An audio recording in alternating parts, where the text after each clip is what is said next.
From North Carolina to the Keystone State, we welcome race fans one and all back to Green Flag TV, where this afternoon we are gearing up for yet another week of racing action here on Tuesday nights. Welcome to the OMSRL Cup Series and yet another run of the Tricky Triangle 150. My name is Will Remble alongside Ron Mons, and we are bringing you all of racing action from start to finish here from Pennsylvania.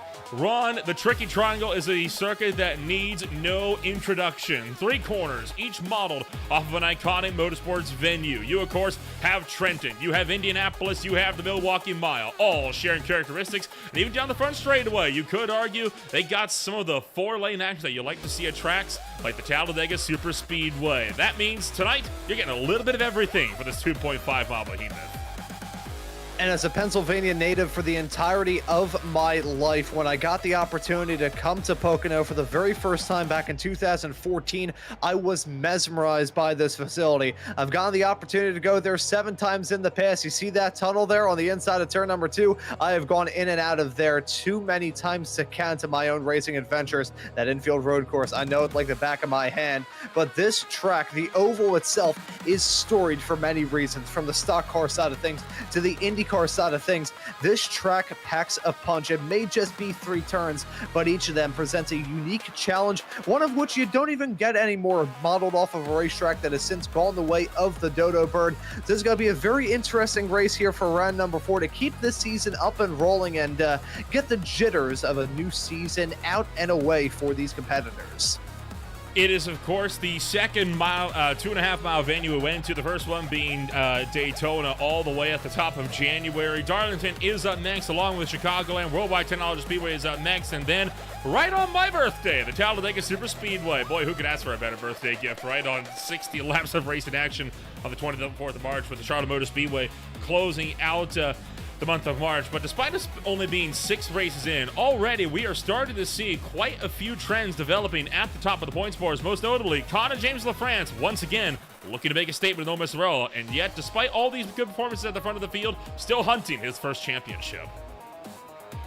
Yeah, but so a lot of time left to go for these drivers. Lots of different chaos and craziness that can break out in the ensuing races. And you just mentioned it, Talladega.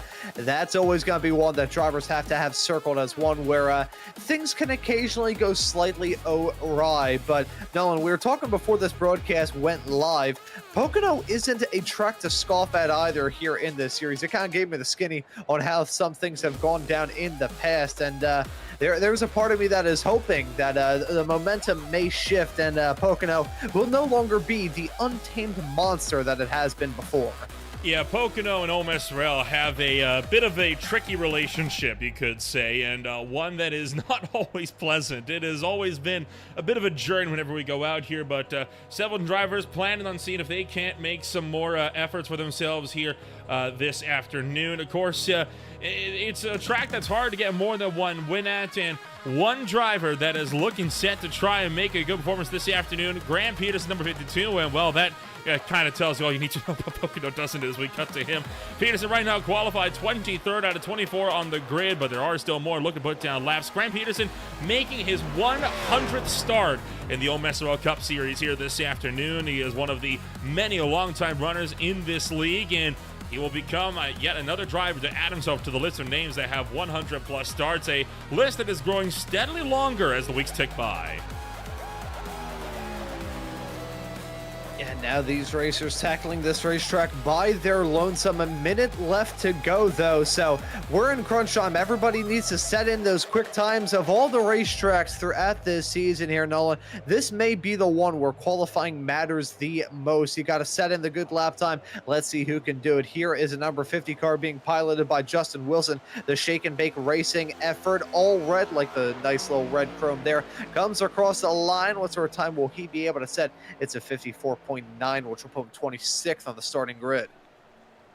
And one of the last drivers looking to put down a time here today going to be Cole Freilich, a driver that I was not anticipating today. He had put in a request for provisional. Looks like that has been withdrawn, but you talk about other drivers that put in provisional requests, right? And some of the heavy hitters are in here. Barrett Morton in the top 10 of the points. Points leader Conor LaFrance is in here. Maxwell Kroll is in here. So there's quite a few drivers that are not going to be able to have a good run. And even Cole Frey, a good driver used to seeing up at the front, only good enough for 14th. The tricky triangle looking to be biting quite a few drivers here this afternoon. And, well, there's only one way to see if it's going to bite any more in the race, and that is to get through the starting grid here this afternoon at the Pocono Raceway. Starting on pole position, then, you're going to have yourselves the likes of Tyler Hurlbut. He starts alongside Holden McGill in number 1 by just 20 thousandths of a second.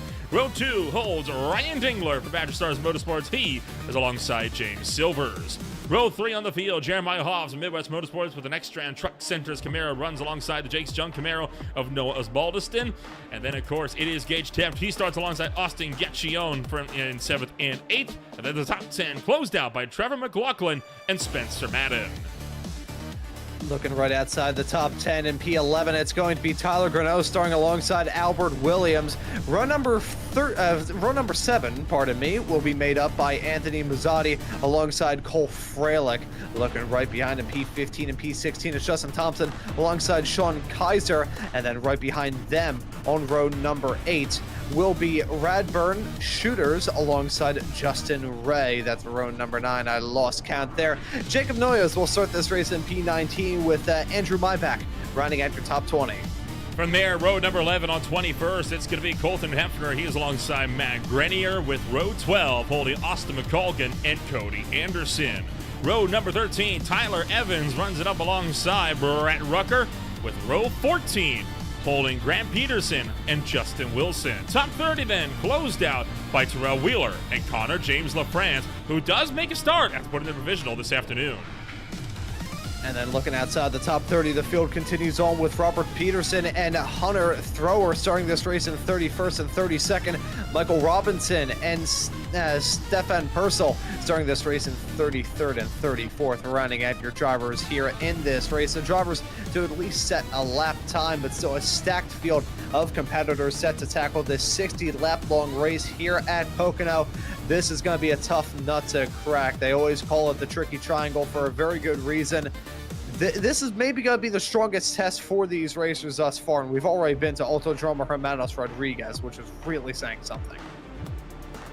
No repeat winners in Pocono Raceway history from OMSRL. Prior winners include Todd Gray, Holden McGill, Ryan Dingler, and Conor LaFrance. 3 of those drivers now run on Badger Stars Motorsports, and 1 of those drivers starting in the number 2 spot on the outside. So for quite a few contenders here, looking to see if they can get the first repeat win this afternoon. Others going to be looking for the first. And of course, one driver again hoping to have a good afternoon. This one right here, Grant Peterson, making that 100th start this afternoon. Yeah, and on that momentous occasion, looks to have a good run of things here tonight. Starting in 27th, though, going to be a tough road ahead, but this is a race that's going to be testing the nerves and the patience and most certainly the skill of all of the drivers that grab the green flag here soon. So a P27 start is not doom and gloom as long as you can negotiate the chaos and scythe your way through the running order, cut through like a hot knife through butter. You can very well walk out of this race with either a win, a top 5, top 10, a decent, respectable result. You don't need to bring the thunder, you just need to keep it clean. Well, the field going to make their way into turn number 3, and the IRC pace car will get set to pull down to pit road. And for quite a few drivers, the question now is, what does lap 1 have in store? Only one driver out of the 34 will not make the green flag. That driver being Conor LaFrance. Perhaps he will be using that provisional tonight after all. The IRC pace car makes that sharp left-hand turn once again. It's time to get the party started here in Pennsylvania, and it's go, go, go at Pocono.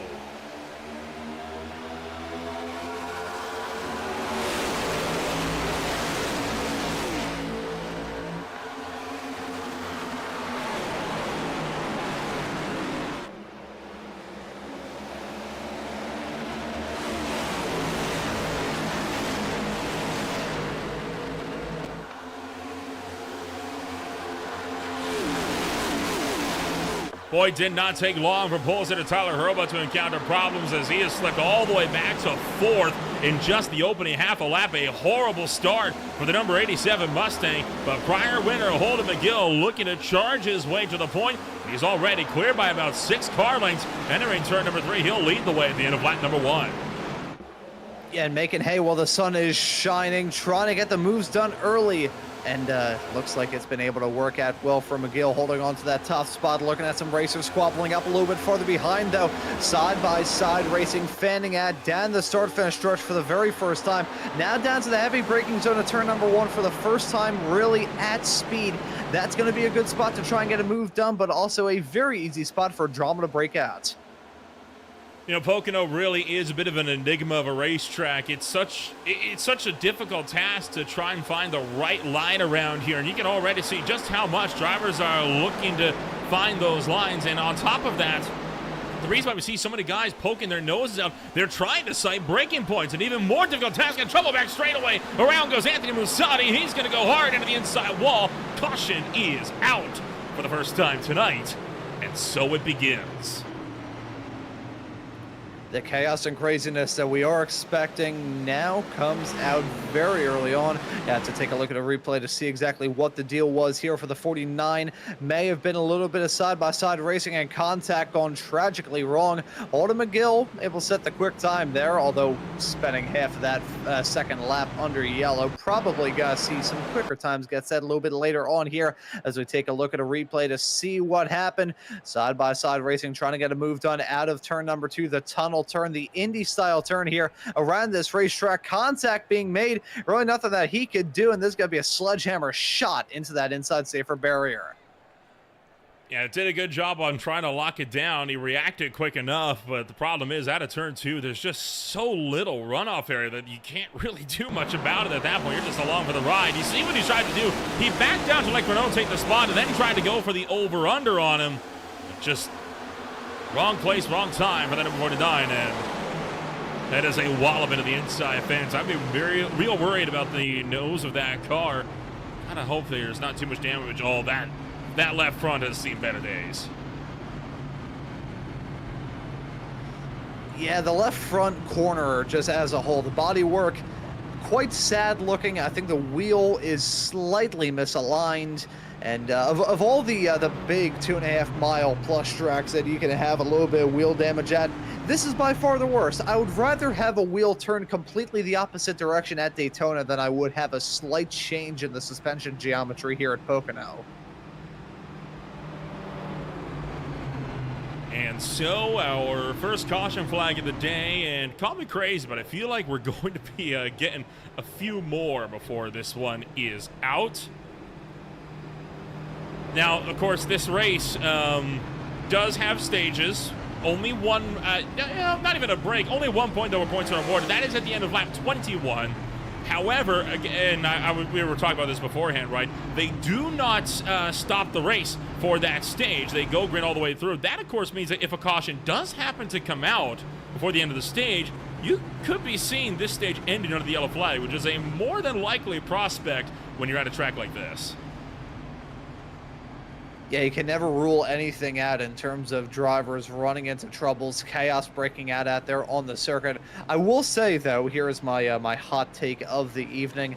I like the lack of a stage yellow. I wish they did it more in real life. I know it was a bit unpopular when NASCAR did it on the road courses a couple of years ago, but I think it kept the flow of racing going on quite well. I say this as somebody who enjoys some yellows and chaos and craziness, but you know, sometimes those stage cautions can kind of disrupt things in a way that I don't like. That's my my hot take of the evening as we take a look at the onboard shot of Musatti.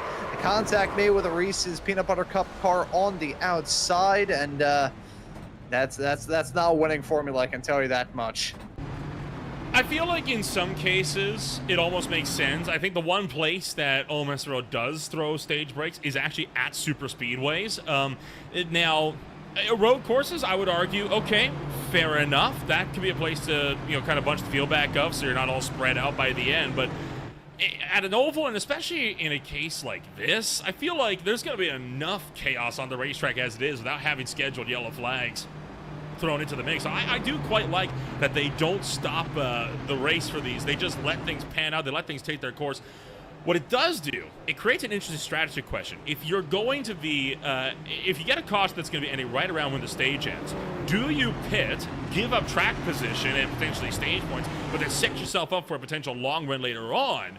Or do you stay out, but then have to pit way sooner than everybody else, potentially putting yourself dangerously off cycle? Yeah, you gotta consider what do you prefer? Do you prefer the stage points, or do you prefer a good and clean finish all the way through to the very end? Me personally, I would rather be there when the major pay window opens. I'm not going to just get a quick little $5 to remove my bet on the horse that ends up winning the Kentucky Derby. That would be my call at least. But again, if anyone wanted to win a race, they would not hire me as a strategist. So I'll just leave it out there. That's what I would do personally. I would maybe try and eyeball lap 60 instead of eyeballing that stage at the end of lap 21, but that is just me. Now, Pocono does have the one huge advantage on pit stops, and that is because of how long this track is, because of how slow the laps are by 2.5 mile track standards when you compare it to Daytona Talladega. This is the one track where you can come down a pit under green, especially from the lead, and not be at risk of losing a lap. Not something a lot of other tracks can boast of. At Daytona, you're likely to lose that lap when you get back out into the racetrack at the back straightaway. Not so here, and that could be something drivers try to take advantage of as we get closer and closer to the stage. But we still have about 16 laps to go when we take that green flag at stage 1. It's only lap 5, still very early on, but no doubt those gears already turning in the drivers' minds. Oh, absolutely. With the odd nature of this racetrack and the odd nature of the racing that we are going to expect throughout tonight, you're going to see some competitors decide to throw something different at the wall and see what sticks. Green flag back in the air. Holden McGill getting a good launch in the restart zone. James Silvers and Noah Osbaldiston able to capitalize just about. Justin Thompson looking like had a very sluggish start at the back end, likely started in the wrong gear. They're 2 by 3 entering the opening corner, but McGill still clear into 1.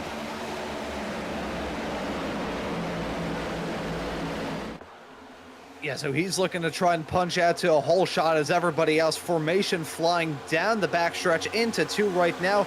James Silver is able to hold on to the second place spot at the moment, but the battling right behind between Osbaldiston and Gassion is still looking to be intense as you look at the number 16 of Ryan Digner. He's going to look to try and get involved in this fight too. Yeah, Dingler trying to see if he can get a run going through turn number 3. The winner, though, from Mexico City is Osbaldiston continuing to push on that inside. Gassion's going to clear him and pull across the nose. That actually gives Osbaldiston a little bit of a drafting run. Now, that could work out because, remember, Gassion and Osbaldiston, they are teammates, and they're trying to see if they can't gang up on James Silvers up the road. Yeah, now if they tackle this well enough, they could jump into that spot. They do have to consider that Holden McGill is looking to drive off into the sunset right now. 0.6 of a second gap nearly built up between himself and James Silvers in the span of just about a lap and some change. So McGill doing everything in his power to extend that gap up in the front, as behind you're going to see competitors maybe start to strategize with one another, figure out where you got to be to stretch your legs out the most. Osbaldiston, I think, caught the wall exiting 1. You see has lost quite a bit of pace in that 67. He has gotten it back, but not without losing a few spots in the process. Most single file down the front straightaway. Tyler Hurlbut, the pole sitter, making a peek to the inside of Spencer Matto, likely just sighting his breaking point, trying to see if he can regain lost ground, but can't find a way to the inside of the McDonald's Mustang, so Hurlbut remains in line, and he is now being put under fire by Cole Freilich.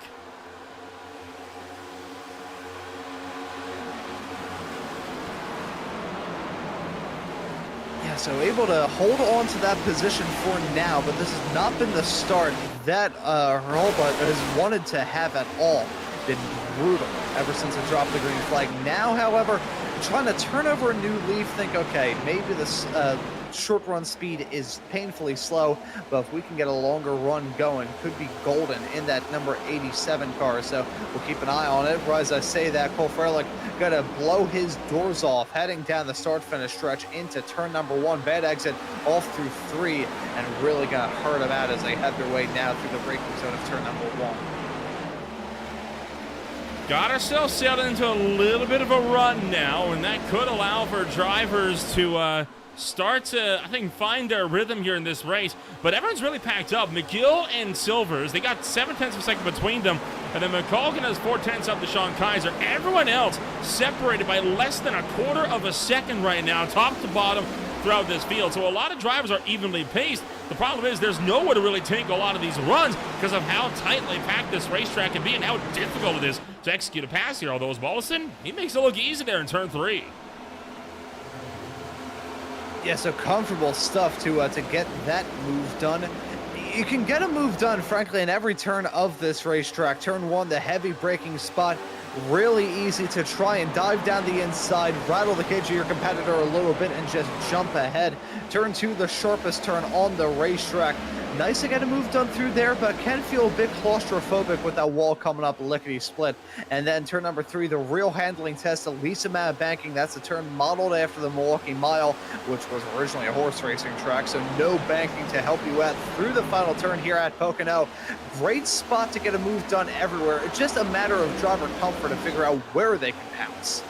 There goes Ryan Zingler down the inside of the Britain as he's going to try to take that one away, and the Husky Camaro, going to get through. No, and he fences Osbaldiston, puts his own teammate in, or not his own teammate, but puts a rival team member into the wall. Cornerstone Motorsports getting physical here with Badger Stars Motorsports, and another little bit of a check there entering turn 1. Yeah, small little bit of contact. I don't have a good feeling about this. A 67 and the 16 squabbling up side by side. Bit of wall contact there. That was Albert Williams in the 22 car scraping the fence out of 1. It looks like we've finally seen the momentum stall out for Dingler in that number 16 car. Now getting overtaken by Williams after that contact through 1. It's going to help out at the very end of it. Very interesting strategy. Hit the wall, and then he gained about 50,000 miles an hour heading down the back straightaway. Now, looking at some battling right in tow. Spencer Madden currently squabbling up with Jeremiah Hobbs. This is a fight for P7 at the present moment. Keep an eye on this. We're running on Bulldog Hobbs in that Midwest Motorsports number 8 machine, and just keeping that momentum rolling on the high side. Gonna blow his doors off. Yeah, able to get the side draft going down the front straightaway. Spence Madden is able to tuck back in line, but he's got to worry about Cole Freilich, because Freilich trying to look to his inside, meanwhile, coming around 1 and 2. Again, not able to find the advantage, but that's going to allow Madden to set up the run. He's got the draft. Does he go to the inside of turn 2? It looks like he's going to think better of it. It's tempting when you get a run like that to make that peek to the inside, and so often drivers will try to make a late look, not so much of a dive, but just a peek to see if you can scare them into running a little bit wide. And more often than not, nerves tend to get the better of a driver. Yeah, doubly so here at Pocono. If you can get into the head of the competitor that you're going side by side with here, they're going to be buried, because this is a track that requires so much focus, so much concentration, and a lot of finesse to run here well. You can't just hack at this race with an axe. You've got to be methodical. You have to have the hands of a surgeon to be able to go through this race smoothly and come out of it on the other side with a clean race car and a pretty nice finish at the end of the day too. Side-by-side racing still going on between Gacchione and Osbaldiston. This is a fight for the final podium spot, and in all of this, your top 2 are still continuing to pull away. And look at how the different runs fluctuate through there. Albert Williams getting pinned in the middle of Badger Stars Motorsports sandwich there. And you got Skillish Motorsports' Spencer Madden trying to enter the ring as well. I love sometimes getting these wider looks, and hard into the outside wall goes Spencer Madden. Just a cannon shot into the outside safer barrier. And that was definitely as a result of contact. Yeah, and you can see smoke pouring out of the back of the car, engine damage done as well. That was a sickle shot straight into the fence, and we're going to have to take a look at the replay as the yellow has now come out. Car stopped on the bottom, heading down the start-finish straightaway. Can't say I'm too surprised that car looked ready for the scrap heap. Golly, that was absolutely brutal into the outside wall. I'm trying to get a look back on what brought this one about. It was side by side with Ryan Dingler. Dingler pushed up from the inside right into the door, and Madden just took off into the wall. Yeah, that was a massive impact. Huge crash, and that is going to be a game-changing night. Certainly race-altering damage on that machine gap to tow back the pit lane just past the start-finish line. There it was. I wonder whether or not there's maybe wouldn't that be a hard look? I mean, it looked like, the initial contact, understandable why that car was kind of sent into that shimmy in the first place, but that just looked like it augured straight into the fence, and there was no sort of change in the steering to try and change that. Let's take a look at this here. I think it looked like he almost thought the car was going to snap sideways, because that tends to be what happens, right? You get door-to-door contact like that, the car gets loose. It's so rarely does it actually just go straight on into the wall. Yeah, I think that could be two things going on there at the same time. Maybe just a massive overcorrection, thinking that the car was going to go one way when in fact it goes the other. Maybe his give a darn broke as well, and he just decided to turn into the fence to make that crash as spectacular as possible. Certainly not the way that you want to go through a race at Pocono, but whenever you do have a small little upset like that, you will not be very happy behind the wheel. But no matter what caused the incident, it took place, and we are now back under yellow for the second time here tonight. Take a look at just how violent of an angle this car goes into the wall here. There's the contact, and when that car steps sideways, I mean, that's got to be, what, 20, 30 degrees there? Yeah, I was going to say, probably 25 to 35 degrees, and look at that, another side smack with the other driver arriving at the scene of the incident. That was a 33 with the check up there. That was as close to a straight-on shot as you could get in an incident like that. That was a sledgehammer shot against the fence. Major damage on both cars. Just look at the 33. Front end damage, side damage as well. Look, the door scraped up pretty badly as we do see the racers now coming down pit lane once again, just shy of the end of stage one. And this is where the question starts to come in. Do you sacrifice track position or do you stay out? And critically, most of the drivers that are pitting right now are drivers that were not already in the top 10. And it makes sense, right? If they're not already in the points, well, what do you have to lose? Yeah, one phrase that'll pop into a racer's mind in moments like this, which either results in a stroke of genius or the biggest accident you'll ever see in your life, is, why not? It's almost as iconic as when Jeremy Clarkson says, "Watch this." Yeah, it's like that's when you know he's going to do something that is going to rewrite the playbook, or it's going to be something that gets put onto a shampoo as a warning label. I mean, it's going to be one of the two. Oh, yeah. Here's a good little story. I'll share this from my own karting days. It was at this big event that I was running at in Ohio with the Sports Car Club of America, and I was starting right alongside my buddy, who I've known since about 2016. This is back in 2021 when it happened. So, good buddies, had raced for championships against one another before. So we were just there having a good time, and I look over to him in the other lane, and I said out loud, "Shake and bake, baby," and then the green flag came out, and boy. I nearly stalled it right off the line. the problem that we had to run back to back so often, and even though we were running on concrete, it was still Midwestern sun in the middle of summer, so the tires were just scorching, and the Honda CR125 motor that I had on my shifter cart could not for the life of it decipher what I wanted to do when I dumped the clutch. Of course. That was a very humbling moment, I can tell you with confidence.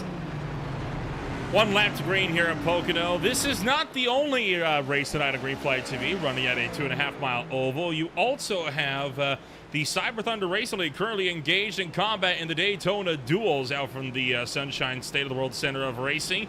It is very much Daytona month, isn't it, here, Ron? As you got a lot of drivers that are looking to fight their way into their own respective Daytona events. We, of course, had the Collegiate iRacing League with quite the it was a last man standing type of finish last night on Monday night, and it's looking to be no less tame, no doubt, for the Cyber 500 coming on up this Sunday. That is what these drivers are currently trying to qualify for in the bottom right. Yeah, so a lot of Daytona racing going on here on Green Flag TV, and just on iRacing period. We had the thunder and the excitement of the Daytona 24 and all the iRacing festivities surrounding that, and then we head off into Speed Week, which in iRacing is pretty much just Speed Month. Everybody running their Daytona races, lots of series who follow the other real-life calendar, getting their season up and rolling. I'm trying to think now, this is maybe my fourth or fifth broadcast of a race at Daytona over the past couple of days, and the only one that I think there was just one that was on the road course, and that's about it. The rest of them have been on ovals. That tracks. That really does track, doesn't it? Well, the field getting set to go back at it here. Holden McGill, Albert Williams, Austin Gassion, Jeremiah Hobbs. They are the top two rows, and it will be a 4-lap dash to end out stage number 1. Holden McGill will look to lead this field back to the green flag. We're up in the air and we're underway.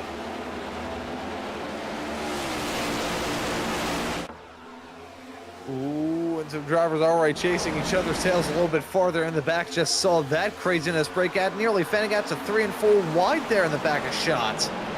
I think they were 4 wide for a moment, but one of them decided probably not a good idea to go 4 wide in the turn number 1. You barely works going 3 wide through there, but they're able to make it work this time out, so we'll get it back to double and then eventually to single file. No doubt they say that. Justin Wilson just about fencing James Silvers.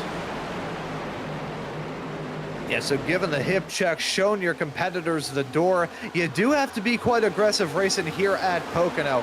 Everybody's done it before. Hey, Jeremy Mayfield got on the bad side of Dale Earnhardt Sr. here back in, I think it was it in the 2000s or was it in the late 90s? I think it may have been in the late 90s, back when Mayfield was racing for Penske. Really iconic finish in the history of the NASCAR Cup Series here at Pocono. You can break your elbows out and really get into the thick of it here, which is part of the motif that people love about Pocono. It is definitely one of those things that just makes Pocono the iconic racetrack that it is. The unique challenges that surround it, the scale of this venue as well. I mean, it's one of those things, cameras really do not do it justice. You have to be there to truly appreciate just how big a track like this is, as well, Ryan Dingler trying to see if he can't fight his way around Cole Freilich. And way out wide goes Michael Robinson, coming around through turn 3, nearly got into the wall. Yeah, going super deep through the turn. We've seen some racers run it up against the fence here. Now, that is not the line that you can run. Well, you can run it, but not intentionally. And you see some racers are a little bit deep off through the turn. Turn 1, basically the only spot where you can even consider running up on the high side and making it work. Turn 2, if you're off the bottom, you're done for. And even through 3, you're just going to find yourself in the dirty part of the racetrack and skate your way into that outside safer barrier. But with time running out here, the battling for the lead looks to maybe intensify with Holden McGill on the number 21 and Albert Williams in the 22, with about 0.3 of a second between them.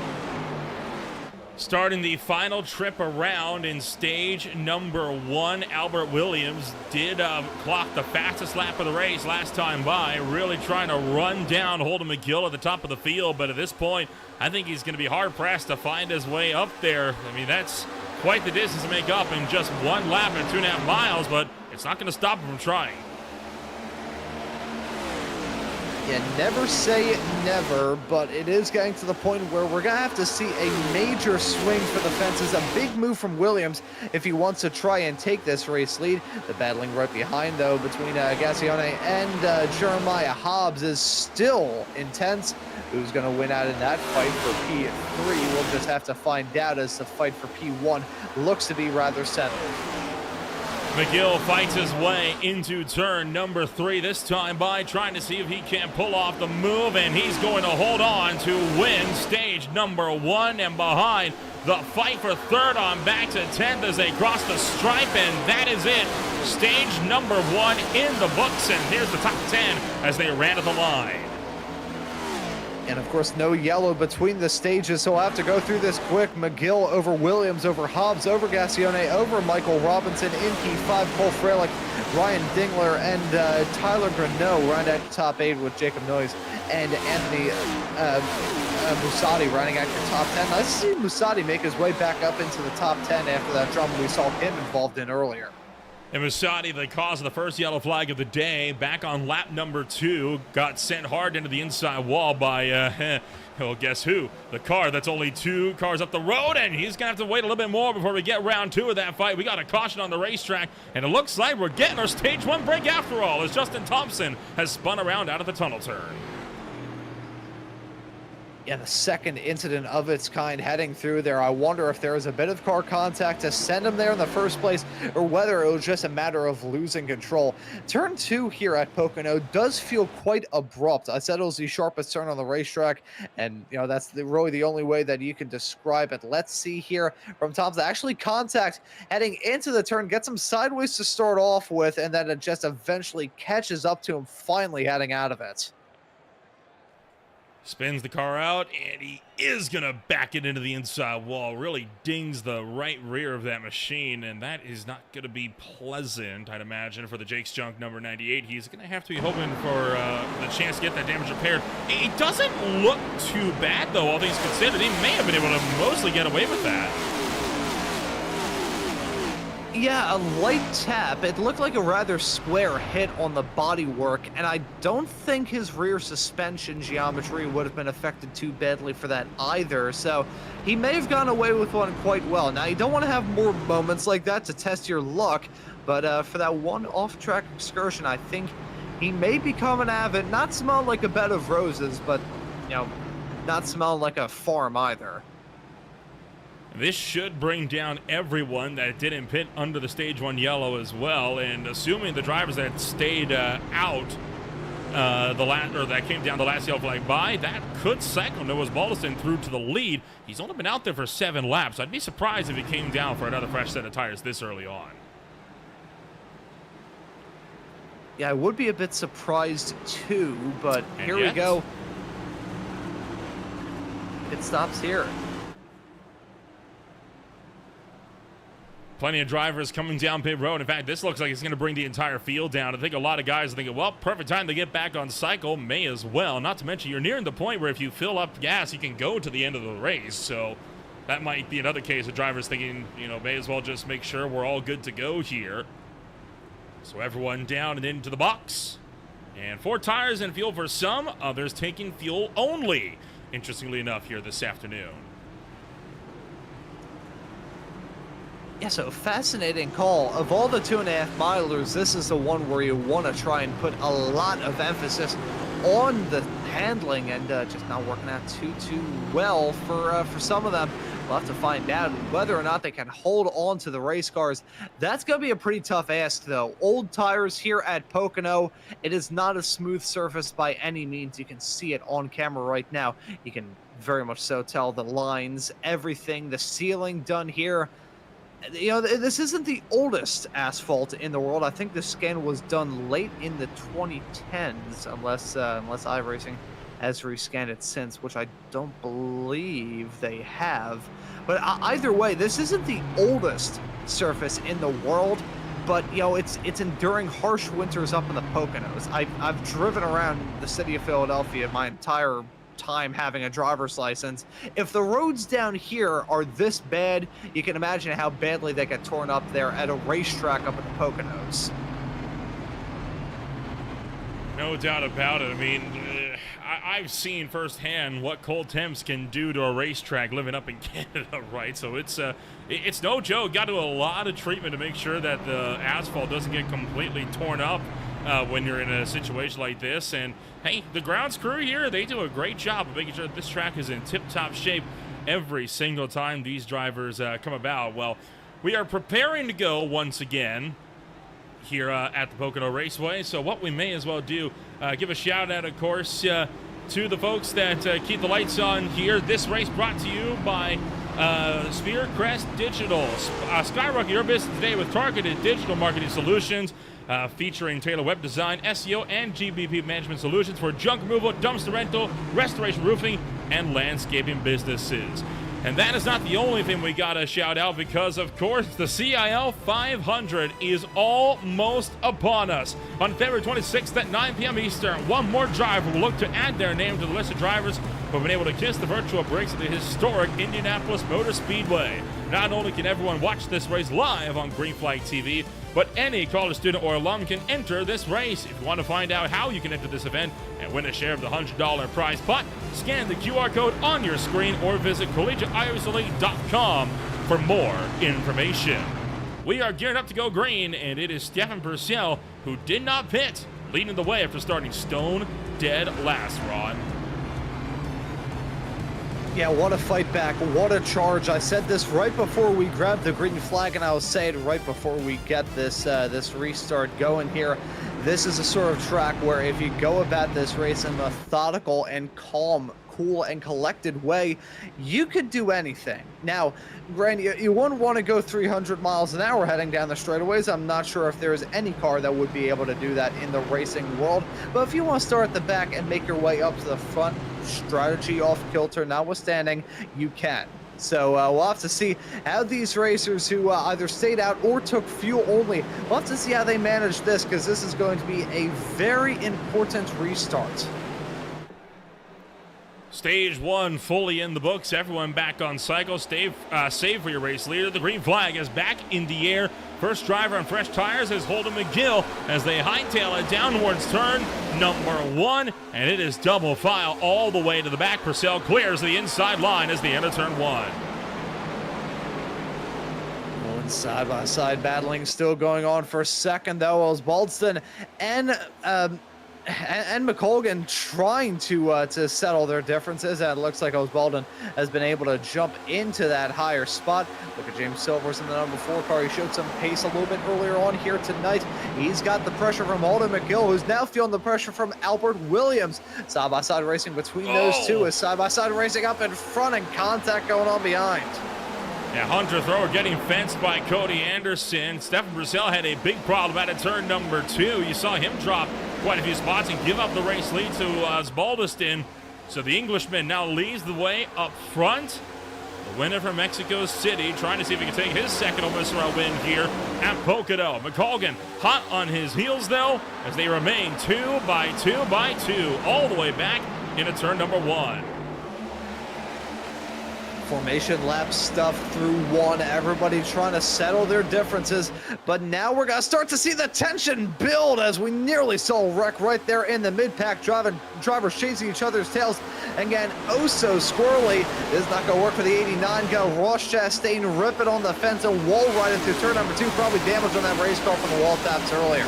Yeah, wouldn't surprise me. That Chastain line doesn't quite work in green flag conditions, especially at a track as big as this. So you see him tumbling towards the rear, likely trying to see if he can't get down pit road. Trouble up front. We got Austin McColgan hard into the wall. He's going to collect a bunch of them. Cole Fraley gets T-bone coming down the racetrack. Michael Robinson into the outside wall. Grant Peterson avoids.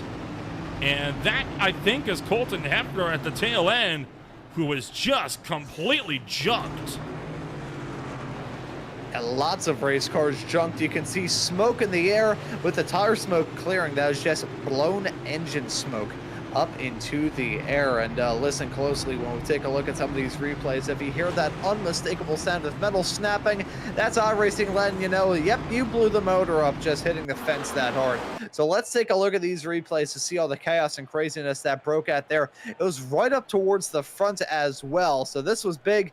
There you can see two drivers merging into one lane off through 3, and the 51 getting spun around off the nose of the 4, head on into the outside barrier. Not going to hurt him badly there. There's the 8 getting clobbered, and we'll start to see more racers farther up the road run into trouble, not before that huge front-to-front impact. And you saw as well Michael Robinson T-bone Cole Freilich as they spun out of turn number 3. That was, of course, in reaction to the carnage behind. Everyone just trying to avoid the melee. And, I mean, Mikulka just cleared himself. I mean, clearly there was a car still to the inside. I don't know what he thought the plan was there. That Freilich lost by himself, spins in front of the 88, who had nowhere to go. Yeah, and that's a troublesome thing here at Pocono. Even though you have 2.5 miles and some very wide sections of this racetrack, so easy to run out of room to run or hide. There's the contact that kickstarts it all. You can see the racers running on the top side, having to scramble down, and then there you can see the impact. That would have it definitely would have rattled the cage of a driver in real life. Thankfully, though, we are in the sim, and the only thing that can get crushed out of that are soda cans from rage.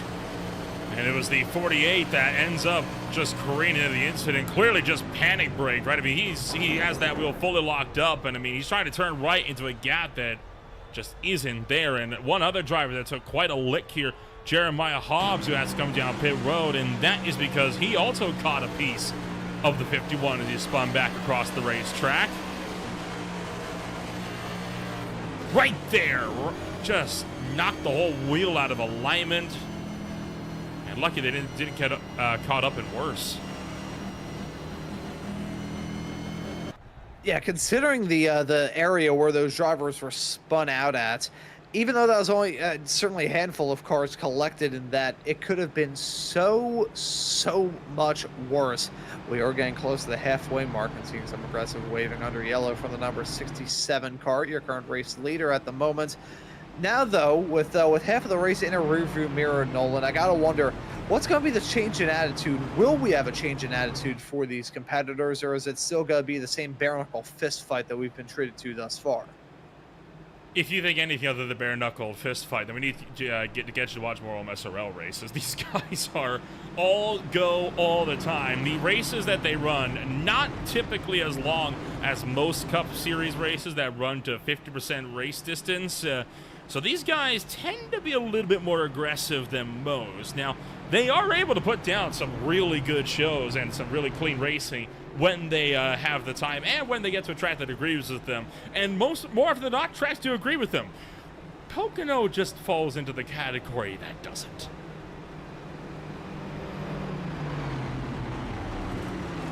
Yeah, there's certain things that we just... maybe there's something in the air, you just can't mesh with it ever. I've had days where, you know, just things aren't really meshing right. The food that I usually love doesn't taste the same.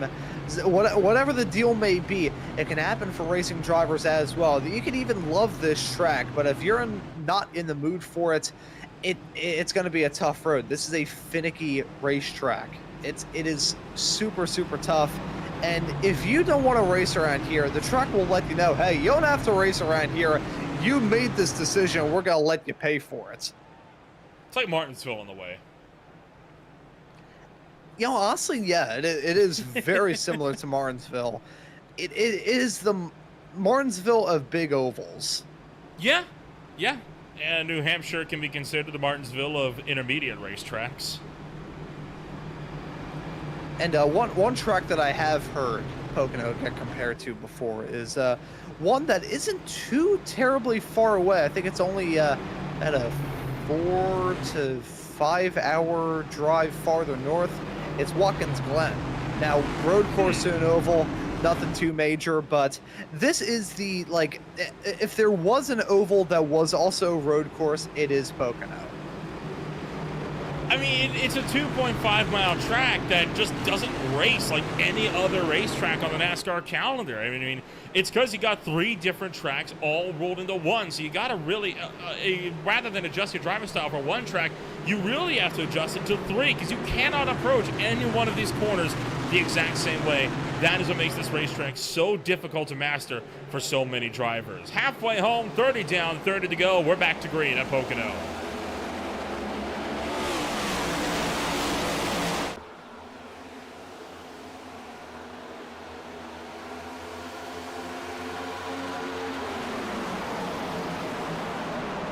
And already you see Austin Gassion nearly turning Cody Anderson into turn 1.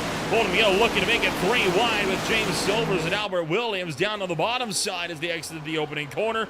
Williams gets clear, and Anderson, with all of that slow up from Silvers and McGill, says, well, why not? I'll take a podium. Yeah, you'll take that any day of the week. Still a long way left to go to try and hold on to it, but make the moves now and just try and defend like a madman later.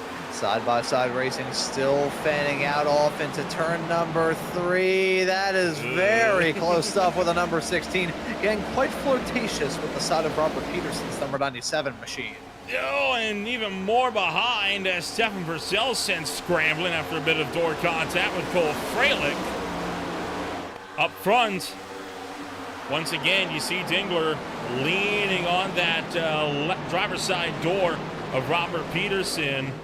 Gassion and Silvers still in lockstep just ahead of these guys. Turn 1 remains the turn that we see so many drivers strike the wall of when they get off of that opening corner, and that doesn't make things any easier when you approach turn 3. There goes Noyes up high, but he's missed the apex altogether. Hey, looks like you might be able to hold on, though, from Greno. Yeah, so it looks like he can keep on to that spot as, fanning out to nearly 3 wide racing between Noyes, Hurlbut, and Greno. Looking at him trying to make hay while the sun is shining and get some moves done in that number 81 car. Lots of competitors have had a up and down and topsy-turvy night thus far in that Reese's machine. Is one of them. Earlier on had contact with car directly behind them, the number 49 of Maserati, but holding on to that spot currently inside the top 10, but barely, just barely at the moment. Just bringing this race farther along, and we are starting to see the kind of tactics these racers are using start to evolve with it. Jacob Noyes trying to see if he's got an effort here for Ryan Dingler. And oh boy, I think a bit of a concertina there in a turn 3. He's going to put them now 3 wide. Dingler swung it way out. He's able to get momentum back on. How about that? He turns that into an outside charge around Robert Peterson. Yeah, a bit of a sideways snap heading out of the turn as well, but a brilliant move as a 3 car trying to thread the needle, decided to back out of it. I think that's a smart call. Now, side-by-side racing the 4 and the 45. That's James Silvers and Gassion is looking. Dingler now trying to make it a 3-car fight, cut down to the bottom, heading at turn number 1, down the backstretch into 2. Will he be able to jump in front of these racers and get 2 spots in one shot? There he goes, the number 16, clipping the coupon to jump his way to 5th. Boy, that was a risky move from Dingler, and he's kind of lucky that drivers helped to facilitate that pass a little bit. Could have been a disastrous run for him. All the way back to the field, you still see these guys double file all the way through, some opting for 3, but we once again are starting to get ourselves single file and around almost for Robert Shutters. How about that for a save from the 44? Oh, and he held on to it just barely. Now he's getting chewed up and spat at by the racers behind. We should probably load up a replay of that, and yes, we will. Look at the steering work that had to go into this. Drivers all dicing around. Now, these cars are usually pretty tough to try and nail down and get back up and rolling. Had to snap it around like 5 different ways to hold on to that car, he did. No kidding. That was absolutely insane that Robert Shutters managed to hold on to that. Take one more peek at this one as it was with Cole Freilich trying to look for the inside, and right there you see him in gosh, the amount of angle on that car. I mean, I thought for sure here he's going into the outside wall and that or he's going to snap it the other way. That is beautifully held, though. And credit to Justin Thompson, too, for not running them over from behind. Yeah, it takes two to tango in a situation like that, and in that case, it took a little bit more just to try and make sure that racer wasn't entirely done for. There's the contact, snaps one way, snaps another. Thompson threading the needle. That's a code brown moment for the number 98 car, but thankfully he made his way through. All of that as racing action continues on in live pictures, and as Baldestin continues to lead the way. Now looking for 24 laps to go. Albert Williams second. Anderson McGill also packed up for the lead. They got almost 2 seconds now on Dingler and the rest of the field coming all around through turn 3.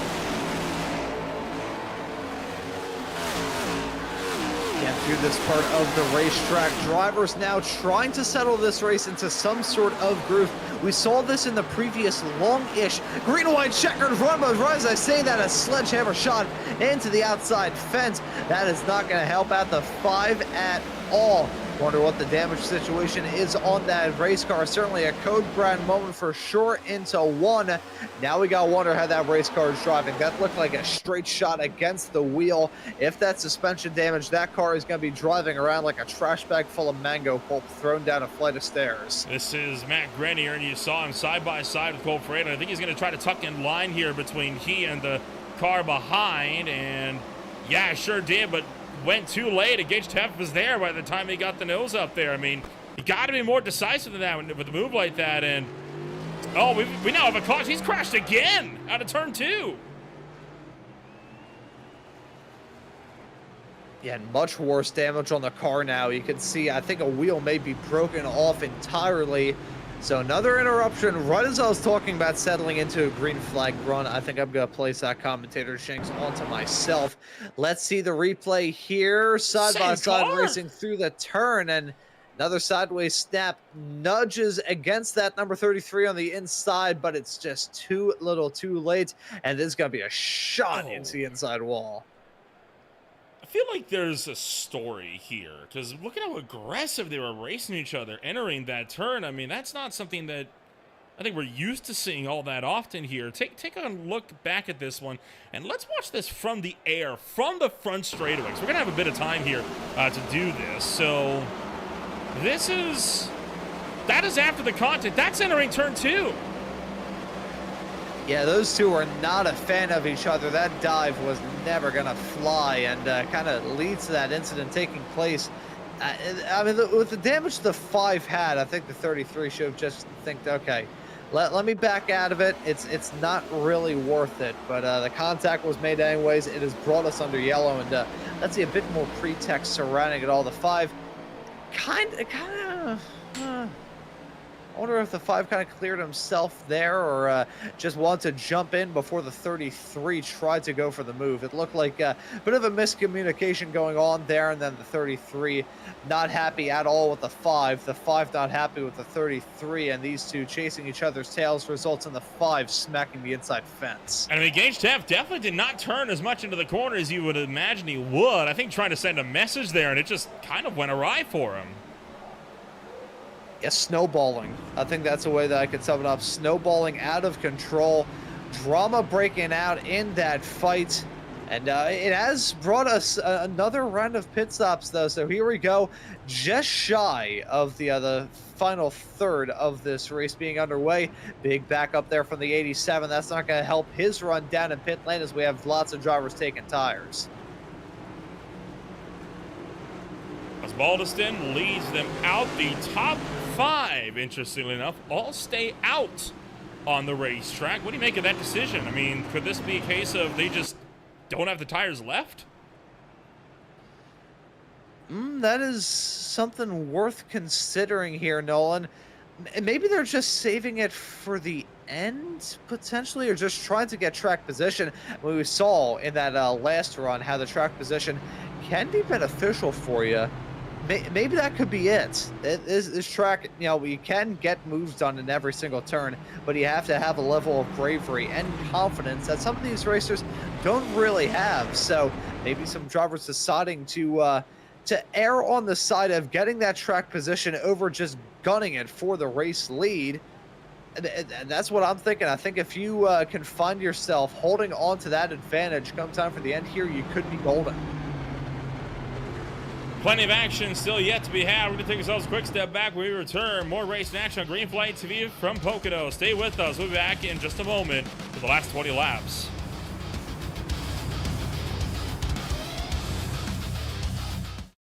Racing isn't easy, but experiencing it is. iRacing puts you in the driver's seat with the industry's leading sim racing game. Drive on laser scan replicas of the greatest racing circuits from around the world. Go head-to-head against other drivers chosen by skill-based matchmaking to ensure competitive racing at every level. Compete across all your favorite series. In officially licensed cars, engineered to deliver the most accurate driving experience possible.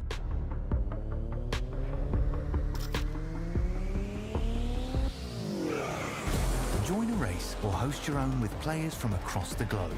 Race against the computer or in a league with friends. Feel the thrill behind the wheel. Visit iRacing.com.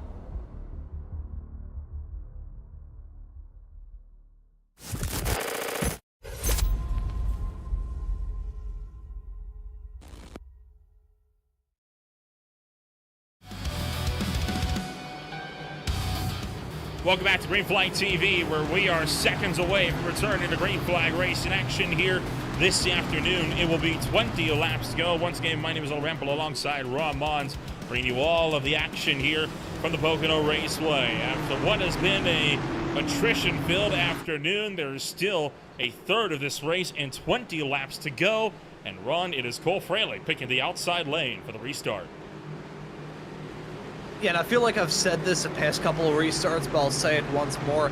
This could be vital. We'll have to see with the pit stops now officially in a rearview mirror, everybody looking to try and make it to the very end of this race as smoothly as they can. We'll have to find out. We'll have to see how these racers try and tackle this restart. Here they go, coming to the restart zone.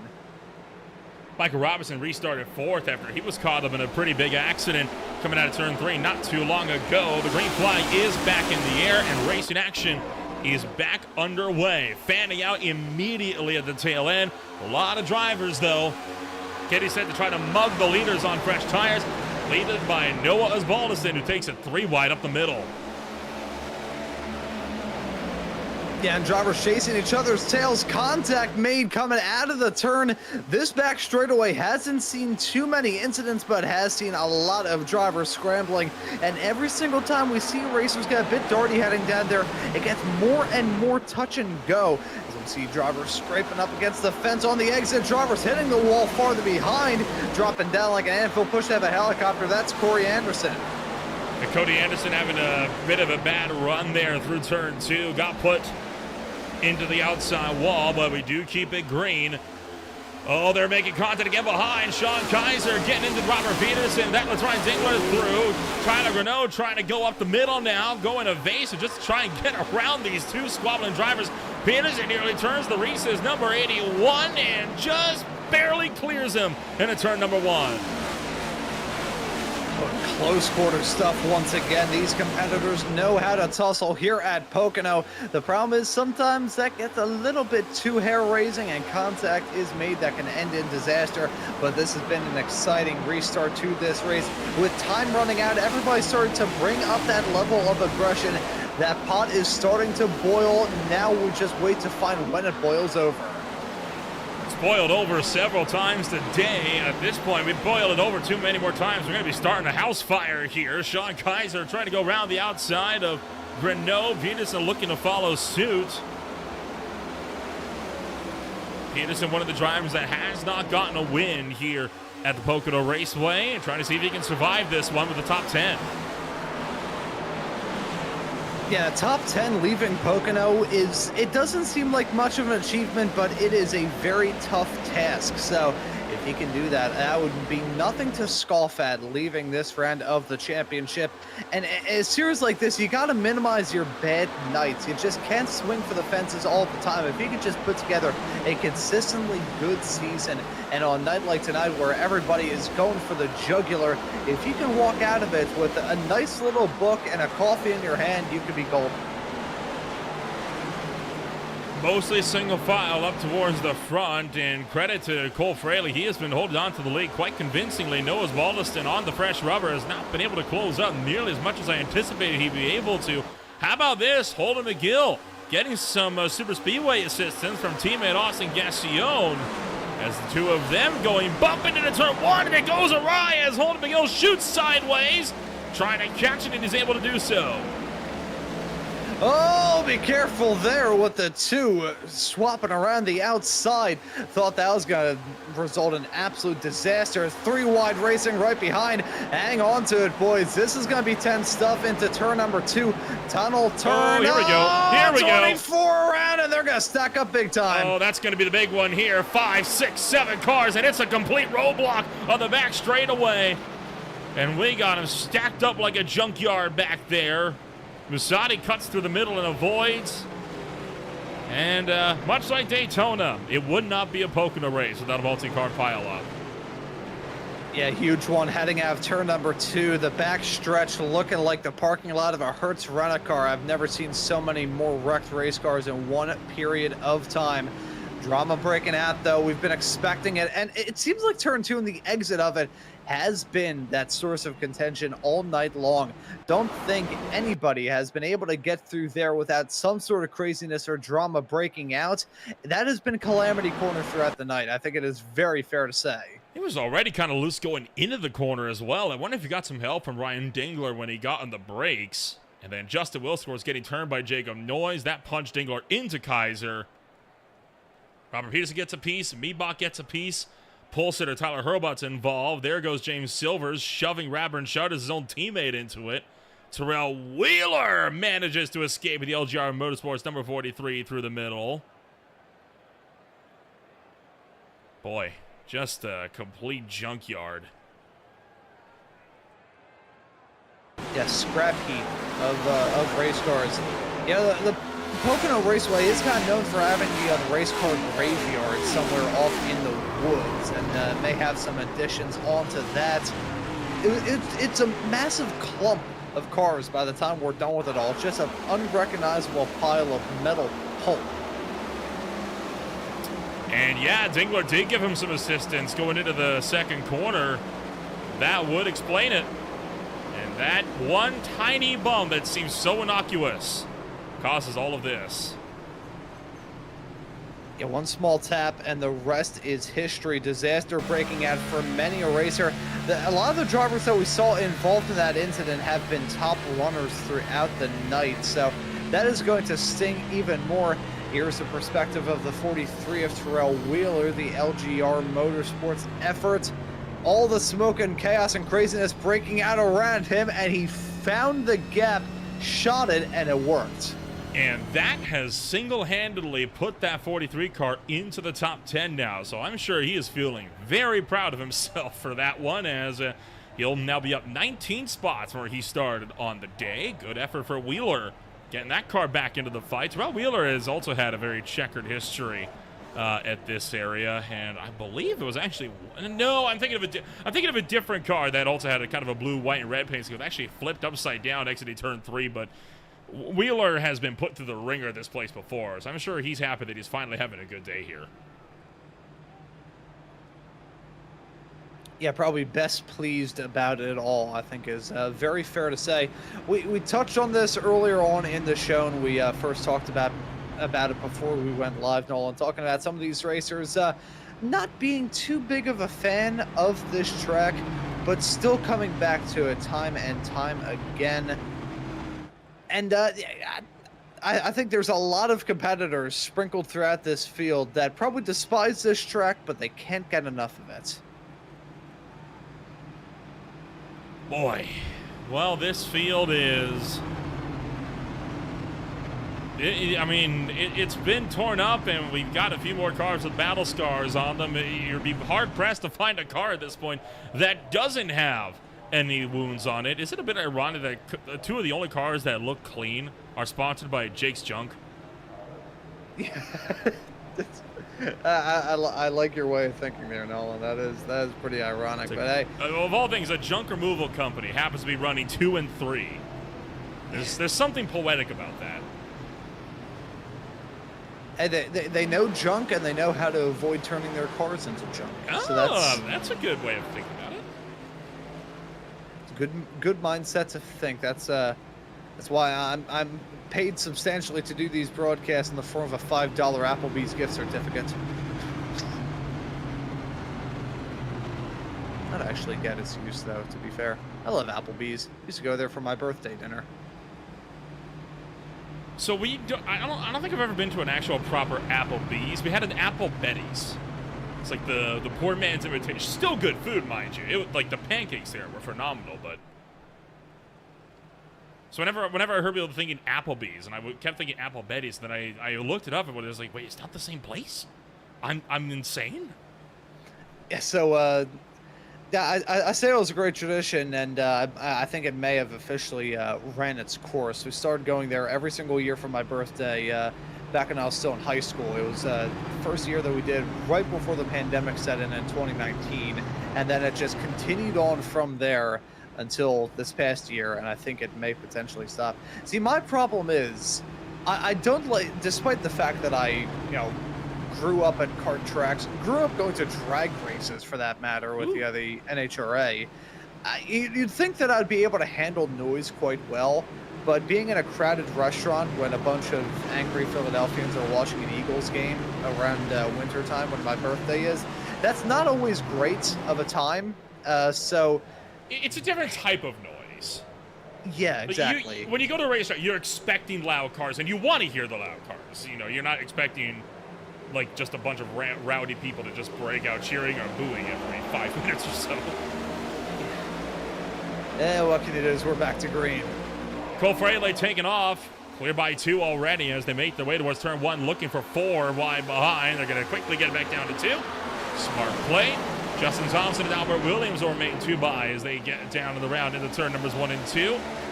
This field has been thinned out significantly, and I don't think we're done trimming the hedges yet. Yeah, it has already been cut down to size, but there's a lot more trimming that can be done. Hope you have that warranty on the hedge trimmer, because you're probably going to have to return it to the hardware store by the time we're done with this race. Lucky 13 laps left. Fralick holding on to that top spot as driver shuffled back a little bit farther behind. Looks like we remain clean and green for now, though, all through 3.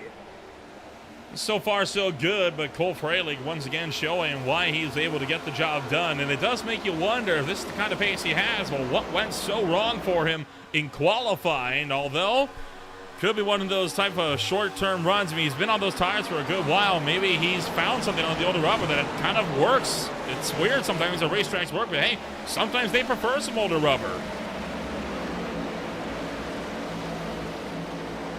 Yeah, in the world of racing, there are some things that just absolutely pondering to a driver or to a car.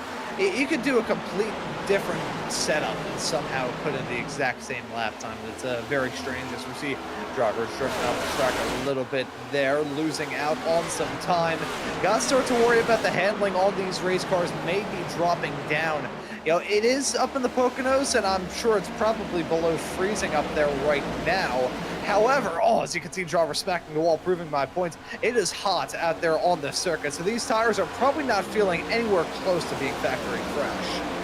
And 91 degrees Fahrenheit down to the racing surface, 7 miles an hour of wind blowing off to the west here, so not quite the winds we were seeing in the Aspire Racing Series from Road America earlier today, but they are up there a little bit for cars that are running at 150 plus miles an hour around here. Gage Teff continuing to be hounded by Jacob Noyes, and boy, these guys in the midfield just cannot break away from each other. Yeah, they are packed in like sardines currently, have been ever since the drop of the green, and now it's given us some amazing racing. It's also given us some amazing looking accidents, and I think they're hoping for the former instead of the latter, although the 88 getting sent up to nearly scrape against the fence. We've seen that 88 car run that line throughout the night, but that 33 car right behind gonna try and apply the pressure. That 33 car still may be running a little bit hot after that moment we saw not too long ago. Now side by side with the 3 looking for the move down the inside off into turn number 1. As that side-by-side fight gonna scrap out, will they have a swap-roo? Will they draw along side-by-side with the 88? No, they will not, with the 88 having a monster run back onto the backstretch, and 33 holding on to it over the 3. Boy, Michael Robinson has just got that outside lane dialed in. I mean, I don't know what it is about this guy, but no matter where he puts that car, it's been quick today. And in fact, he seems faster by the wall than he does trying to go down the inside of Robert Peterson. It is an enigma as to how the Midwest Motorsports driver has been this effective that high up the racetrack. I mean, again, this is a deliberate choice that he's making. Very rarely do you ever see anybody trying to make that run work, but look at the speed that he carries off of turn 3. I mean, this is on another level here. Yeah, this is awesome to see. That 88 car seems to be on rails now, though. Tricky spot to be in, stuck on the bottom with the number 97 on the high side here. How's this going to work? Drifting out a little bit, not getting the momentum rolling. I think that top side is just where that number 88 car is meant to be, as close to contact with the 33 all over the back bumper. Now side by side, down the backstretch into tunnel turn. This is going to be hair racing. Gage Taft down the inside gave Robinson a bit of a bump, but again, outside works for Robinson and is able to pull the gap, nearly clips the wall again as he clears in front of Jacob Noyes. And you see, in fact, other drivers like Gage Taft trying to follow Robinson's line, trying to figure out what the heck is he doing differently. But Gage Taft just doesn't have the line because Noyes gets down the inside. Can't capitalize on the attack, mind you. But he did come under pretty heavy fire there. That's not something that Robinson's been doing all day today. Whenever he's gone up there, it's on offense. Yeah, so always attacking, never being the one having to look behind you and think, okay, who do I need to fend off? Who do I need to try and cover off? Right now, that 88 diving down to the bottom, nearly all the way to the apron. Down the backstretch, contact made. The sneak attack heading off down into turn number 2. The 88 and the 97 made contact on entry. They nearly made contact through the turn, but they're separated on exit. Now going to slip back into the toe, try and get the advantage and jump back to the high side here. That small little excursion that we saw from the 88 a little bit closer to the bottom just was not working out well for him at all. Under 20 miles of racing left to go, just 7 laps the distance, and up front, Cole Freilich starting to pull what we call the IndyCar snake down the front straightaway, seeking to break whatever draft is left between him and Albert Williams, but it's not really working as Albert Williams closes the gap down to 0.2 of a second, while McGill clears Gassion for third. Yeah, these competitors looking to bring the thunder late up at the front. We're looking at maybe having a battle here. 6.5 laps left to go here today. We've had a long run to bring this to a close, but we haven't really had long runs tonight. We may be venturing off into the unknown by the time the checkered flag flies, so I wonder how that number 15's feel as the 22 has dived down the inside off through 3. Now, it's going to be difficult to get that run going, but he's got the overspeed coming out of 3, down the front straightaway and in towards turn 1. Oh, but a bit of a duck there from Freilich causes Williams to think twice, and it kind of scared him down low. Thought he might back out, but he's going to go for it anyway, and Williams finally knocks Cole Freilich off the top step of the podium, but Freilich not going to take it lying down as he looks back to the inside. Yeah, rattles cage just a little bit there as the side-by-side racing continues down into turn number 2. The 15 with a shallow approach, though, gonna drift out on exit. Here comes the 22, and here comes the rest of the pack behind. We were thinking that these two were gonna be all by their lonesome, but no. Holden McGill, who started this race off on a flyer, looking to end this race on a flyer as well. And all of this has dragged Holden McGill back into the fray. He's going to look to make it 3 wide down the front straightaway. Williams goes down the block, and here goes Cole Freilich also down the racetrack. 3 wide for the race lead now into turn number 1. McGill being squeezed out on the inside, but it's Fralick who backs out from the 3rd lane. He's going to now try to put it up the middle of these two down the back straightaway. Oh, and this is a brave move. Who's going to have to back out of it, though, or who's going to get involved in it? Look at the 45 closing up now. Into the tunnel turn as they exit the long pond straight. Fralick still out in front, and now looking for 3 wide again. Here comes Austin Gassillon with a charge. Almost 4 wide for the lead into turn number 3. McGill able to hold it together. Now looking for 4 laps to go. The 45 of Gassillon still on the inside. Cole Fralick still on the outside as they make their way down the front straightaway. And finally, Fralick clears for the lead. Yeah, and the 22 and 21 should be counting their lucky stars there, chasing each other's tails, heading out of turn number 2 so hard that they nearly wiped themselves and the 45 out. Brilliant move there from Gassillon to be able to dive down, get the move done on the both of them. 2-for-1 deal heading out of 2. Oh, as they wreck behind. Big hit into the inside wall for Justin Thompson. Up into traffic goes Grant Peterson. That collects Hunter Thrower, who's going to smoke the inside wall right back into the outside wall. But a tough day for Grant Peterson. His 100th start. Looking like we'll end on the back of a hauler. Yeah, that was a massive impact there. Oh my goodness, that may have been the hardest hit that we've seen thus far tonight.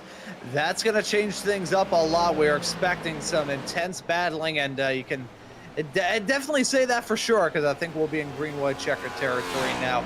Take a look at the replays too to see the craziness going on there. It was crazy in front, and then even crazier behind. You look at the number 98 drifting up a bit, a wiggle heading out of the turn. He's going to smack the outside barrier. Bang! Ricochets into the path of 56. Around, he's going to go. Both of them make contact, backing it in to that inside safer barrier. A horrendous impact, but not going to end there, though. There's the 86, hits the 52, and he's got to fire it off. Oh, worst angle to hit, and he's got to fire it off at the outside wall there. Double ricochet. Golly, that is an impact to say the least. Both of those cars backing it in at the worst place spots. They both backed it in at points of the racetrack where the wall is kind of jutted out to let safety goes into the racetrack, and just a hellacious crash on the back straightaway.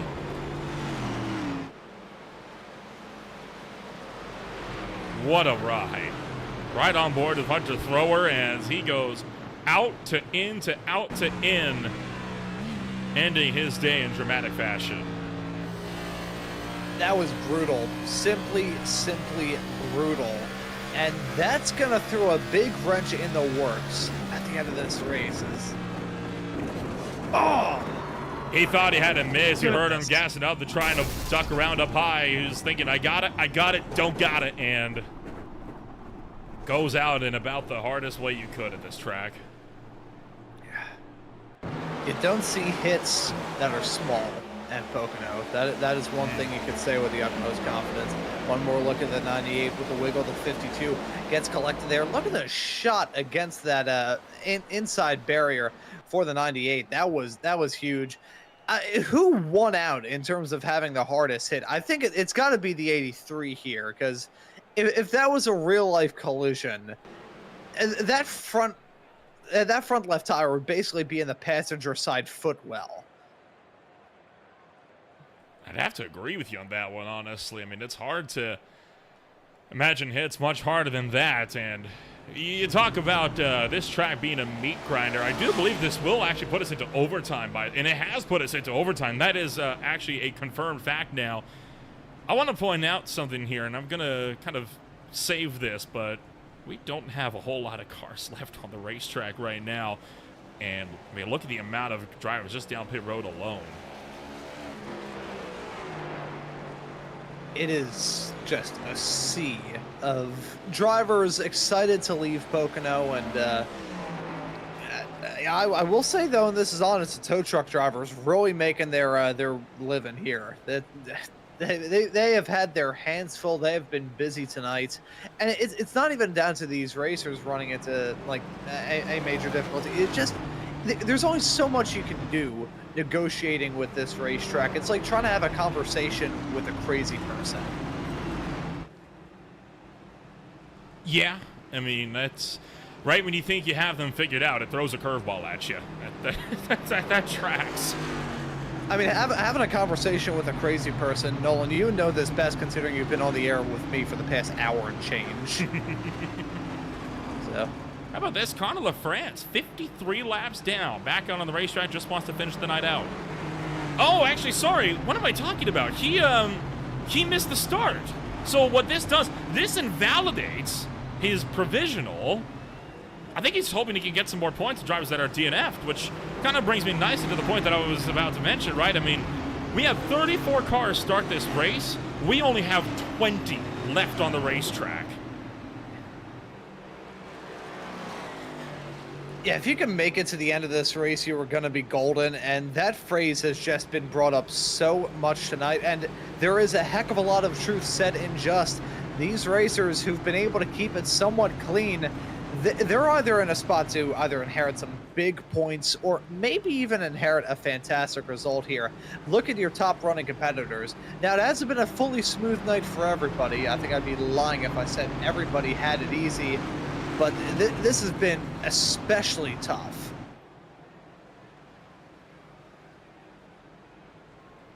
It'll be a 2-lap and a 5-mile dash. Now, we have 3 overtime attempts. This is attempt 1 of 3. If we make it to the white flag, it's official. If we don't, we reset, we try it again. Based on how some of the restarts have gone down to the fight that we were seeing right before this, do you think we hold on? I personally have my doubts. I was joking about this before we went on the air, and I'll joke about it here on the air because there is some wisdom that we can take from it. First ever Pocono broadcast I did, the longest green flag run we had was 2 laps. So, yeah, we're probably going to see a little bit of chaos and craziness break out here. Everybody wants to try and get the W, and I think there has been some red mist that's descended on everybody. So they're probably ready to go at each other with sickles with the snap of a finger. Well, they've gone at each other with sledgehammers before and a couple of surprise tripwires, but we'll see how it's going to pan out this afternoon. Green flag back in the air. It is our first overtime attempt of the day. Cole Freilich jumping to the loud pedal. France pulls down the inside to get out of the way. He does not want to impact the end of this race whatsoever. And Freilich clear to turn 1, but so is Gassion, and he's free to run him down. Yeah, and keeping the momentum rolling, Freilich and Gassion keeping it side by side through into the turn, but now single file out of it. Look at McGill and Williams now fanning out 3 wide right behind them as well. These top 4 are the ones that we have to consider, but they're not too far away from the white flag to seal the deal in this race. Now they got one more corner to go first. I'm not going to take the mistake of calling it prematurely just in case, as Gassion coming around into turn number 3. make that Robinson all the way up to the outside once again to the 88. White flag in the air. It is 1 lap to go at Pocono. And Freilich holding on to that top spot with about a quarter of a second gap to himself and Gassion, but we still have 2 turns left to go. Now, if Gassion can withstand the pressure from McGill, we may have a fight for the win, but he just smacked the fence. That's not going to help out his cause at all. Gassion's closing the gap a 10.5. Does he go for the Hail Mary here into the tunnel turn, or does he save it for the last corner of the racetrack? Freilich leads the way, still in the turn number 2. Gassion's gap is starting to extend, and this one might be over. Entering the final corner this time by, Gassion's going to have to go for a Hail Mary. He's not going to be able to get it. Albert Williams sends it in deep, shoves him off the track for second, and it's going to be Cole Freilich to victory lane to the Keystone State.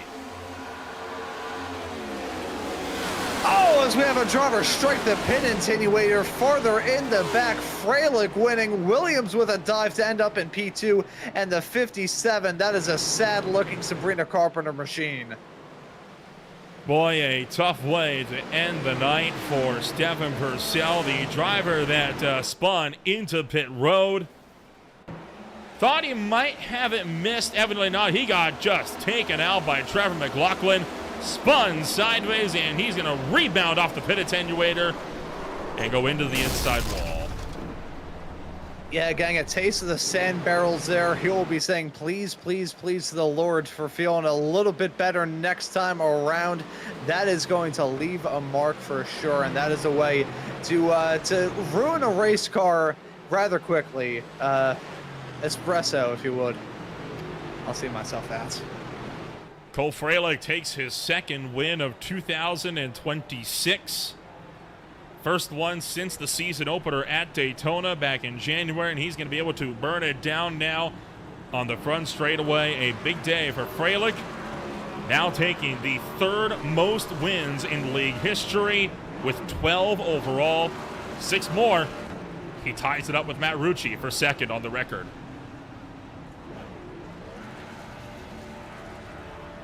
And he fought back from the brink in this race. It is fair to say, burning it down, earned donuts at the end of this race. I think everybody who got there to the end, even the driver that struck the pit attenuator, they should be happy that they were able to say that they survived the brutal test that is Pocono.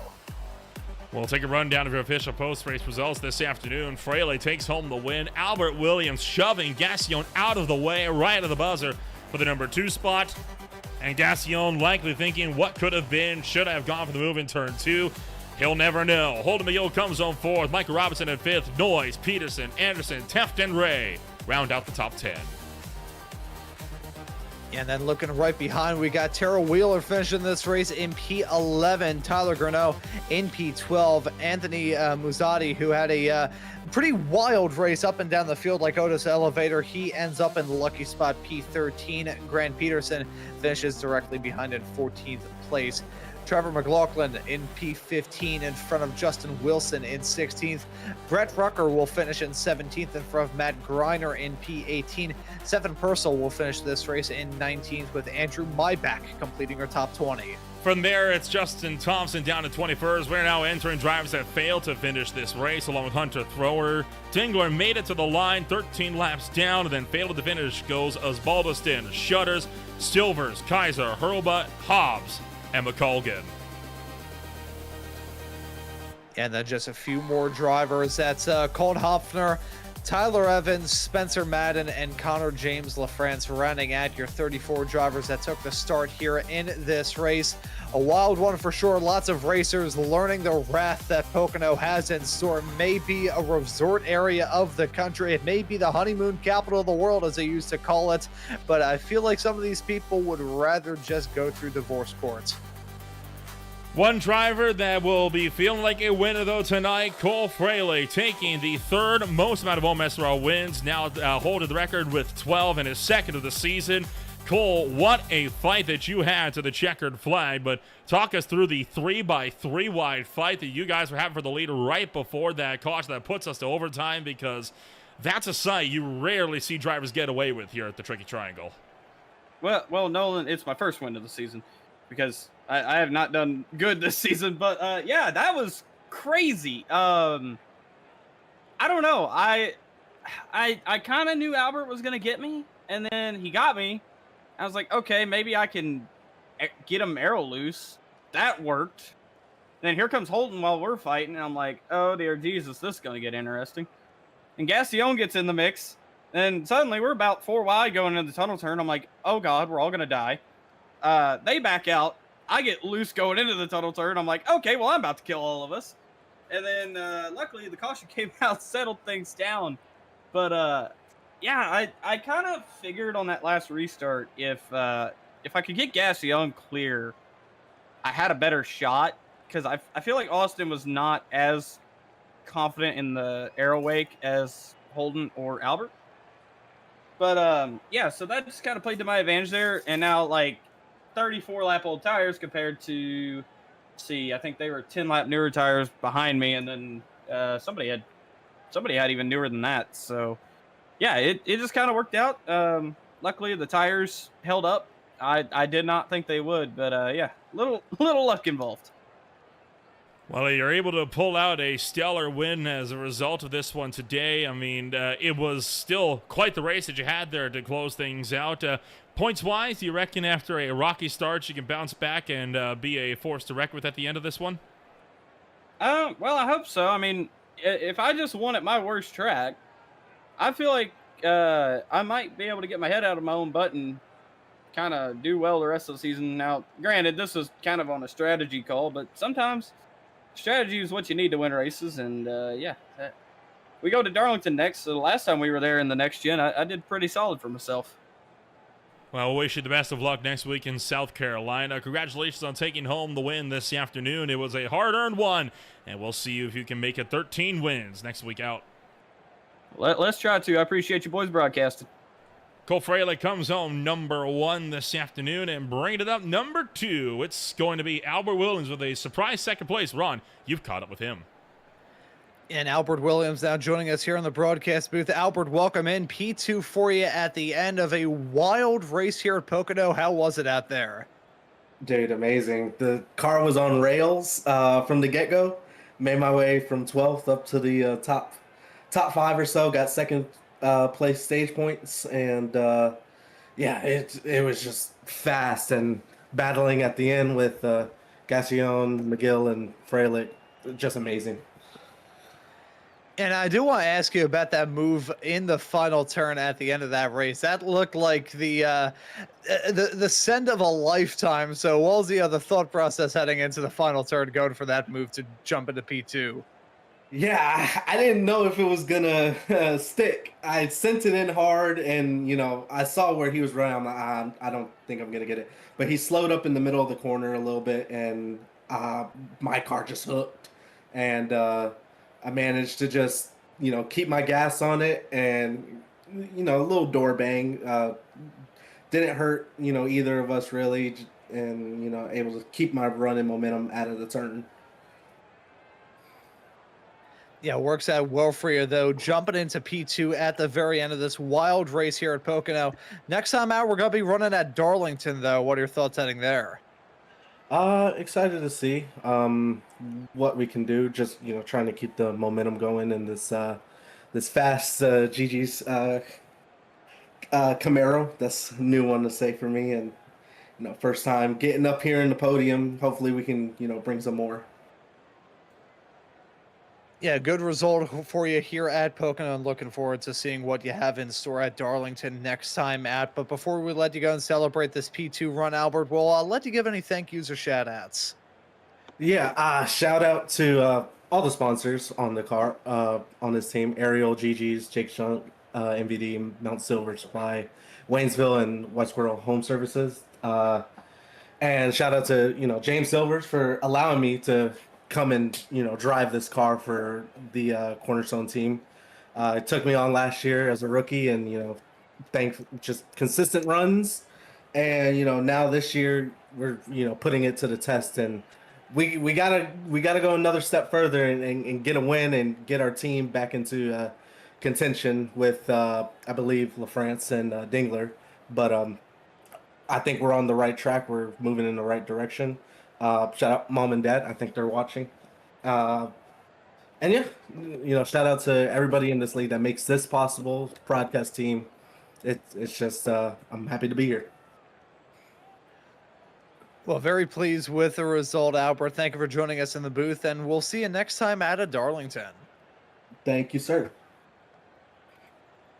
And that was Albert Williams, P2 finisher. I'll pass the mic back off to you, Nolan. And it is Austin Gassion, the driver, that he muscles out for the third place run. And boy, Austin, and that really came down to it. Your second third place finish of the season, and a huge bounce back after not being able to finish the race last week at Rockingham. But we'll talk us through that final lap, because boy, it was a sneak attack from left field for Albert Williams. Yeah, definitely. I was trying to focus on Cole, get the best run out of 1, and see if I can get an opportunity into the tunnel turn. But once I was behind him, I knew it was over. And then 3, I just tried to run normally, but the right front locked up, and I'm like, well, I guess I'm going straight. And Albert saw his opportunity, and he passed me. So thank you for not wrecking me, Albert. I appreciate it, and thank God I got a podium, because if I wrecked again, I mean, I thought my season was over if I wrecked again. Well, you're able to bounce back, and after dropping 13th of the points entering today, it's going to be big for you to come home with your second podium of the season. Overall, do you reckon your championship chances still remain strong? I mean, you started the season off with 3 back-to-back top 10s, so the consistency is there.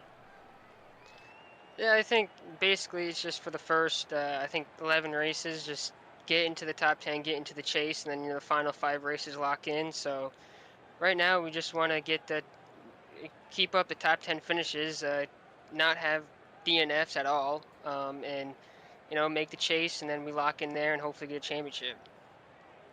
Well, we'll wish you the best of luck when we go racing out here once again next week in South Carolina. Congratulations on 3rd, and we'll see you next time out. Thank you. Austin Gassion comes on 3rd this afternoon, and Ron, that is going to bring us to a close here this afternoon, but holy cow, what a barn burner that we had this afternoon. I mean, that was a race truly for the record books, wasn't it? I mean, that fight we had was insane when they did go green. Oh yeah, the chaos notwithstanding, some of the racing that we got to see under green flag running was absolutely stunning. Drivers going for some moves where you wouldn't really expect them to go for some moves. 3 wide racing, tempting fate. It was some absolutely brilliant action here on Green Flag TV tonight, and hopefully everybody tuning into this broadcast enjoyed it just as much as we enjoyed calling the action. Well, there's still plenty of racing still yet to be had on Green Flag TV. PSR is back for more next week at Echo Park with the Collegiate Racing League Sports Car Series at the Fuji Speedway. Beer League, meanwhile, takes to the Red Bull Ring. And then it is the Castle Glass Company Series at COTA, followed by Formula College at the Indianapolis Motor Speedway Road Course. And the Speed Cup Series headed for round number 2 at the Echo Park Speedway. Zero Turn Racing Action kicks off their first race in the round of 8 at Las Vegas Motor Speedway. If you want to find out more about who we are, what we can offer you, check us out today at www.greenflag.tv. My name is Little Rampant alongside Ron Mons. Thank you all so much for joining us for more racing action here on Tuesday night. And we'll see you all next week when we swing down to Rockingham for round number 7.